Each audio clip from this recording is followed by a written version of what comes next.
So sorry. I went to go see my family and I didn't forget. Okay. All right. Yeah, I mean, the last few games before the Vegas game, obviously you guys kind of struggled to close games out a little bit. The Phoenix game stands out. And then in this game, you guys go ahead in overtime. You kind of bear down. Even when you're not shooting that well in the fourth quarter, you still find a way to get it to that overtime. Yeah. How much has this team just kind of evolved and grown from those games where you were in it late in the fourth quarter? Yeah, I think we talked about it at halftime. Like, again, we didn't play our greatest half. We were very soft, I felt, defensively. And then all of a sudden, like, we knew the level that we had to get to. So they picked up defensively, their physicality, their awareness, their communication. And you could tell in both the third and fourth quarter they had each other's back. And then that's what we're trying to do, is like we got to continue to rely on each other and hold each other accountable. So that was really cool to see. Did you feel like this was a really resilient game from KT too? She started off pretty cold. She wasn't super efficient, but then she hits that three-pointer, and I think she had a key layup earlier on as well. Just what did you kind of see from her sticking with it? Yeah, like that, her killer mentality, like hitting that three at the end and having that belief to just knock it down and step right into it. Like, that's KT. I think this is her third double-double, right? Her third double-double. So again, just like staying with it, and I said something to her, but then multiple coaches said something to her, like, we need you. Like, we didn't win this game without you. And then, boom, she steps up, and you can see her teammates just feed off of her energy. So, yeah, just, again, credit to KT. I mean, she really pulled us through, at the end.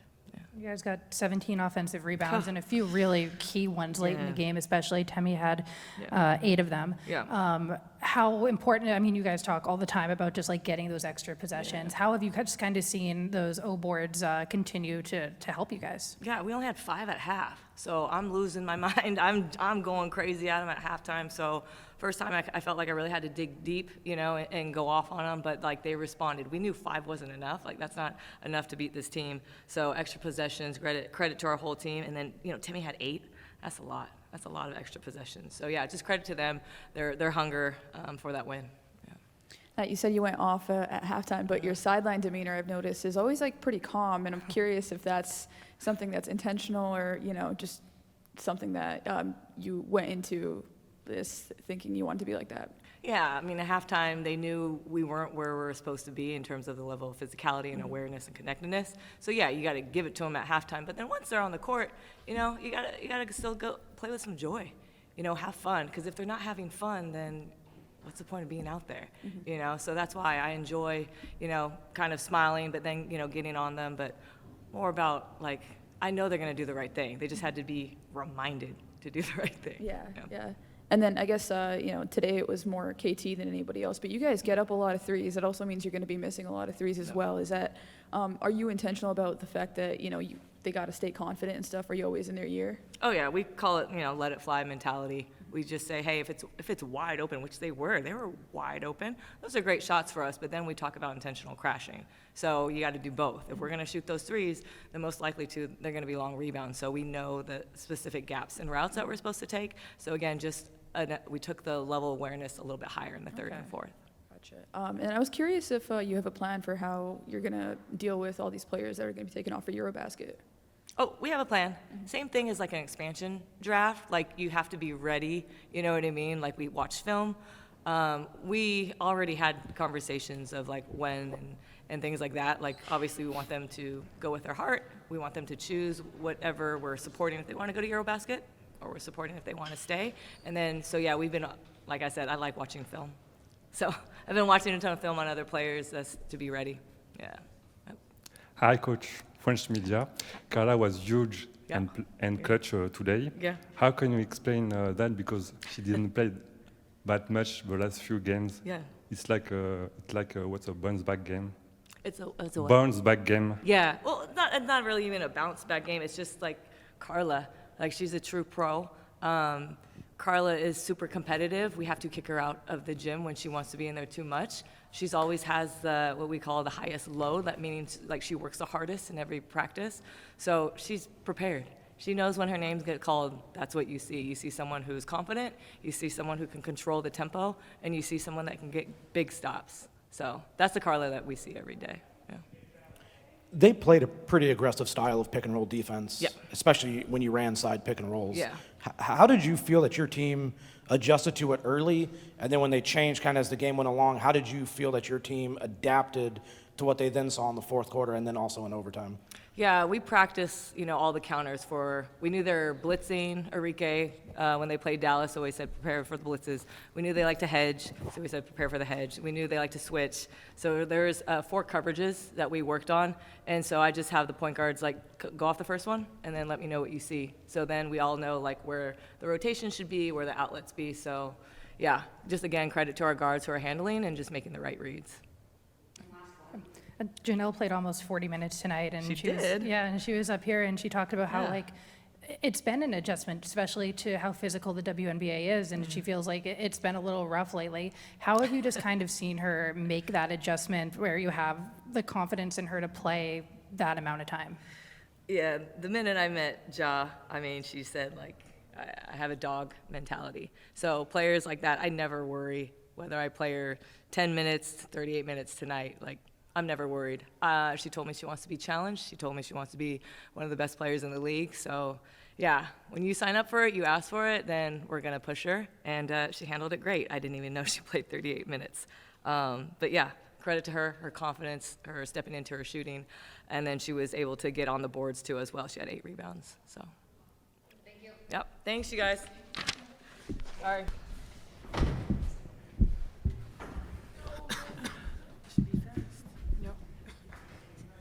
Hi, guys. Hi. What's going on? Sorry. Hi there. KT, was this a case for you of just keep shooting and it's going to work eventually? Oh, yeah, of course. My teammates and my coaches just telling me, look, next shot. I know I can make that shot, and I just stay believing in myself, and, I wouldn't have made that without my teammates. Janelle, just for you, 21 points tonight, beat your career high, which you said here earlier this year. What about this matchup really works for you? I didn't. Okay, sorry. I think I just didn't think too much. I think my teammate trusted me, and I was open. I just let it fly, and when I wasn't, I was trying to make the other play, and that's it. Pretty simple. You guys got 46 points in the paint tonight. How much of that? How much have you guys improved just in getting to the rim and just kind of opening things up? Yeah, I think we worked on that. I think, once we get into the paint, then our threes open up. Before, we were trying to shoot threes, and we wasn't really hitting into the paint, so it was kind of tough. So I think our penetration, especially from V, getting into the paint and creating for us has been well, and just taking what the defense gives us.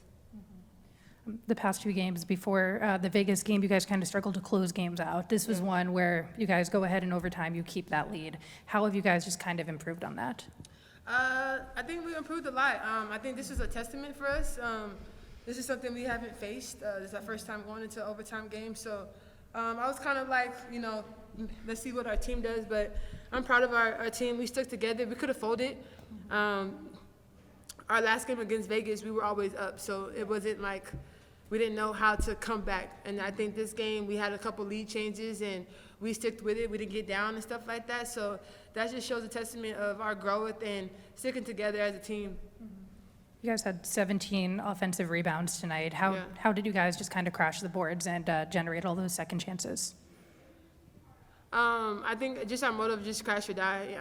If they're not boxing us out, then we got to go in there and get it.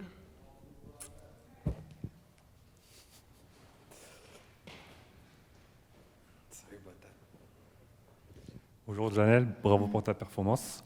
J'avais une question par rapport au match-up de ce soir, où tu as souvent tenté à 3 points en tête de raquette.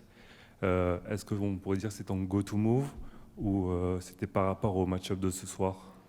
Non, c'est comme je l'ai dit précédemment. Honnêtement, j'étais juste ouverte et j'ai pas réfléchi en fait. Je suis ouverte, je shoot, voilà, peu importe où. Et je voulais aussi parler de la WNBA médiatique en France, Ouais. qui grandit de plus en plus. Là, on est dans une génération où il y a beaucoup de joueuses. Est-ce que tu te rends compte, surtout pour les jeunes filles qui ont 9-10 ans, qui voient ça à travers les réseaux sociaux où elles sont beaucoup forcément? Oui, c'est vrai qu'il y a de plus en plus d'engouement en France et en fait c'est rafraîchissant et c'est encourageant pour la suite. Et j'espère qu'au travers de nos performances, que ce soit moi ou Carla ou les autres Françaises, On va continuer à faire découvrir aux gens en France la W. Janelle, you played almost 40 minutes tonight. How do you feel like your conditioning has, I mean, you're coming from playing an entire season before coming over here too, like just how up for that ask do you feel? To be honest, I think it's hard. It's harder, like, when you get to this league, I think you don't realize at first, like, how physical, how, like, hard it is to play, like, every games.